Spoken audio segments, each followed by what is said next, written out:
Salam sejahtera buat kita semua. Tuhan Yesus memberkati. Pada hari ini saya melanjutkan membaca Alkitab di buku Keluaran pasal yang ke-31 dan yang ke-32. Pasal 31 ini perikop pertamanya ialah Bezaleel dan Aholiab ditunjuk. Ayat yang pertama.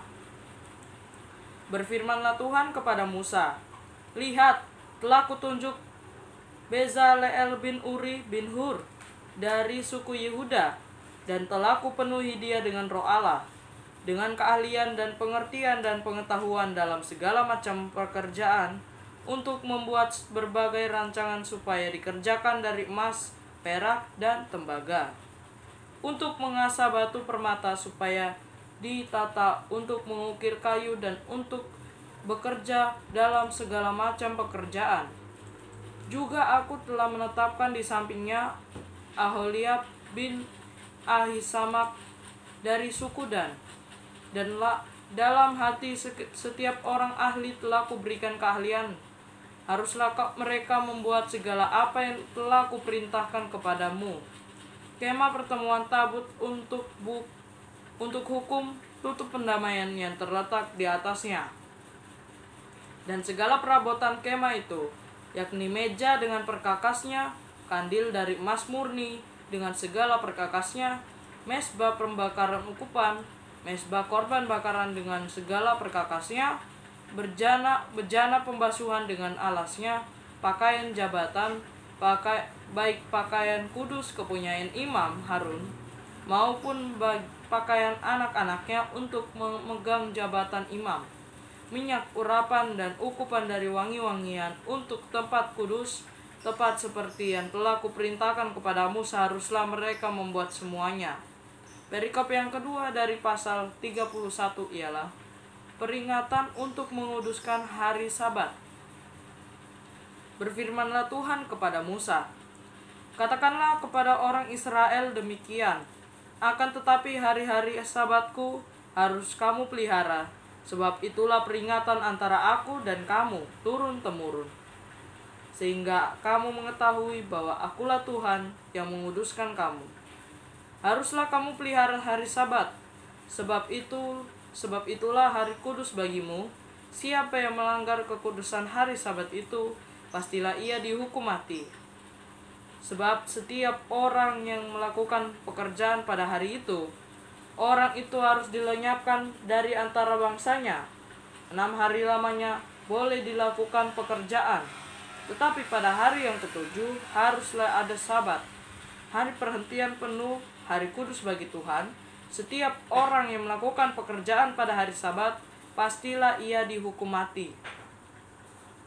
Maka haruslah orang Israel memelihara hari Sabat dengan merayakan Sabat turun-temurun, menjadi perjanjian kekal antara aku dan orang Israel. Maka inilah suatu peringatan untuk selama-lamanya. Sebab 6 hari lamanya Tuhan menjadikan langit dan bumi, dan pada hari yang ketujuh ia berhenti bekerja untuk beristirahat." Perikop yang ketiga dari pasal 31 ialah Musa menerima kedua loh hukum. Dan Tuhan memberikan kepada Musa, setelah ia selesai berbicara dengan dia di Gunung Sinai, kedua loh hukum Allah, loh batu yang ditulis oleh jari Allah. Pasal yang ke-32, perikop yang pertama ialah anak lembu emas. Ayat yang pertama. Ketika bangsa itu melihat bahwa Musa mengundurkan turun dari gunung itu, maka berkumpullah mereka mengerumuni Harun dan berkata kepadanya, "Mari, buatlah untuk kami Allah yang akan berjalan di depan kami, sebab Musa ini orang yang telah memimpin kami keluar dari tanah Mesir. Kami tidak tahu apa yang telah terjadi dengan dia." Lalu berkatalah Harun kepada mereka, "Tanggalkanlah anting-anting emas yang ada pada telinga istrimu, anakmu, laki-laki dan perempuan, dan bawalah semuanya kepadaku." Lalu seluruh bangsa itu menanggalkan anting-anting emas yang ada pada telinga mereka dan membawanya kepada Harun. Diterimanya lah itu dari tangan mereka, dibentuknya dengan pahat dan dibuatnya lah daripadanya anak lembu tuangan. Kemudian berkatalah mereka, "Hai Israel, inilah Allahmu yang telah menuntun engkau keluar dari tanah Mesir." Ketika Harun melihat itu, didirikannya mezbah di depan anak lembu itu. Berserulah Harun, katanya, "Besok hari raya bagi Tuhan, dan keesokan harinya pagi-pagi maka mereka mempersembahkan korban bakaran dan korban keselamatan. Sesudah itu duduklah bangsa itu untuk makan dan minum, kemudian bangunlah mereka dan bersukaria.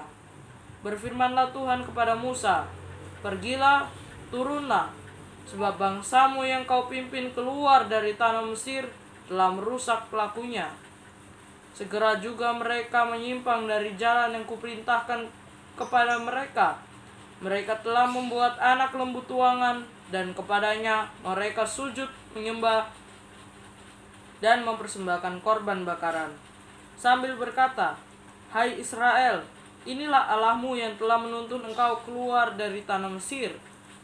Lagi firman Tuhan kepada Musa, 'Telah kulihat bangsa ini, dan sesungguhnya mereka adalah suatu bangsa yang tegar tengkuk. Oleh sebab itu, biarkanlah aku supaya murkaku bangkit terhadap mereka, dan aku akan membinasakan mereka. Tetapi engkau akan kubuat menjadi bangsa yang besar.' Lalu Musa mencoba melunakkan hati Tuhan Allahnya dengan berkata, 'Mengapakah Tuhan murkamu bangkit terhadap umatmu yang telah kubawa keluar dari tanah Mesir dengan kekuatan yang besar dan dengan tangan yang kuat? Mengapakah orang Mesir akan berkata, Dia membawa mereka keluar dengan maksud menimpakan malapetaka kepada mereka dan membunuh mereka di gunung dan membinasakannya dari muka bumi? Berbaliklah dari murka-Mu yang bernyala-nyala itu dan menyesalah karena malapetaka yang hendak kau datangkan kepada umat-Mu. Ingatlah kepada Abraham, Ishak dan Israel, hamba-hamba-Mu itu, sebab kepada mereka engkau telah bersumpah demi diri-Mu sendiri dengan berfirman kepada mereka, Aku akan membuat keturunanmu sebanyak bintang di langit, dan seluruh negeri yang telah kujanjikan ini akan kuberikan kepada keturunanmu, supaya dimilikinya untuk selama-lamanya. Dan menyesallah Tuhan karena malapetaka yang dirancangkannya atas umatnya. Setelah itu berpalinglah Musa, lalu turun dari gunung dengan kedua loh hukum Allah dalam tangannya. Loh-loh yang bertulis pada kedua sisinya bertulis sebelah menyebelah.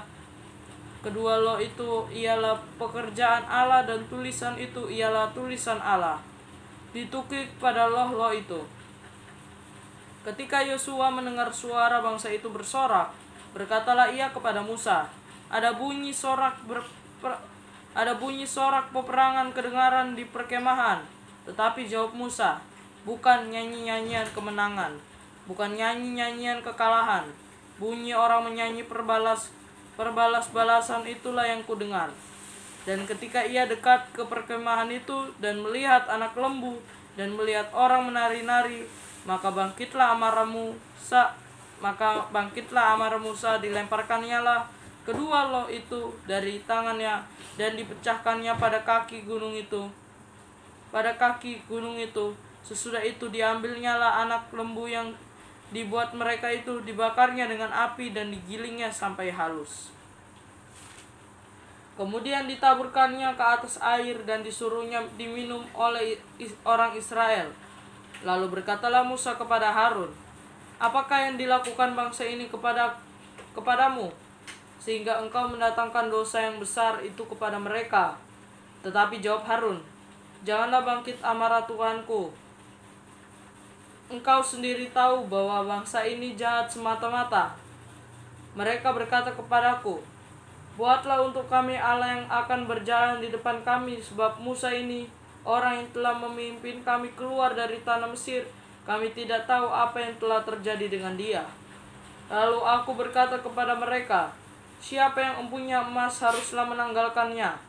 Mereka mereka memberikannya kepadaku dan aku melemparkannya ke dalam api. Dan keluarlah anak lembu ini. Ketika Musa melihat bahwa bangsa itu seperti kuda terlepas dari kandang, sebab Harun telah melepaskannya sampai menjadi buat cemooh bagi lawan mereka, maka berdirilah Musa di pintu gerbang perkemahan itu serta berkata, "Siapa yang memihak kepada Tuhan, datanglah kepadaku." Lalu berkumpullah kepadanya seluruh Bani Lewi. Berkatalah ia kepada mereka, "Beginilah firman Tuhan Allah Israel. Baiklah kamu masing-masing mengingatkan pedangnya pada pinggangnya, dan berjalanlah kian kemari melalui perkemahan itu dari pintu gerbang ke pintu gerbang. Dan biarlah masing-masing membunuh saudaranya dan temannya dan tetangganya." Bani Lewi melakukan seperti yang dikatakan Musa, dan pada hari itu tewaslah kira-kira 3.000 orang dari bangsa itu. Kemudian berkatalah Musa, "Baktikanlah dirimu mulai hari ini kepada Tuhan, masing-masing dengan membayarkan jiwa anaknya laki-laki dan saudaranya, yakni supaya kamu diberi berkat pada hari ini." Keesokan harinya berkatalah Musa kepada bangsa itu, "Kamu ini telah berbuat dosa besar, tetapi sekarang aku akan dapat mengadakan pendamaian karena dosamu itu." Lalu kembalilah Musa menghadap Tuhan dan berkata, "Bangsa ini telah berbuat dosa besar, sebab mereka telah membuat alat emas bagi mereka. Tetapi sekarang kiranya Engkau mengampuni dosa mereka itu, dan jika tidak, hapuskanlah kiranya namaku dari dalam kitab yang telah Kau tulis." Tetapi Tuhan berfirman kepada Musa, "Siapa yang berdosa kepadaku, nama orang itulah yang akan Kuhapuskan dari dalam kitabku. Tetapi pergilah sekarang, tuntunlah bangsa itu ke tempat yang telah Kusebutkan kepadamu. Akan berjalan malaikatku di depanmu. Tetapi pada hari pembalasanku itu, aku akan membalaskan dosa mereka kepada mereka." Demikianlah Tuhan menulai bangsa itu, karena mereka telah menyuruh membuat anak lembu buatan Harun itu. Semoga firman Tuhan ini dapat bermanfaat, menjadi pedoman dalam kehidupan kita sehari-hari. Tuhan Yesus memberkati. Salam sejahtera buat kita semua. Amin.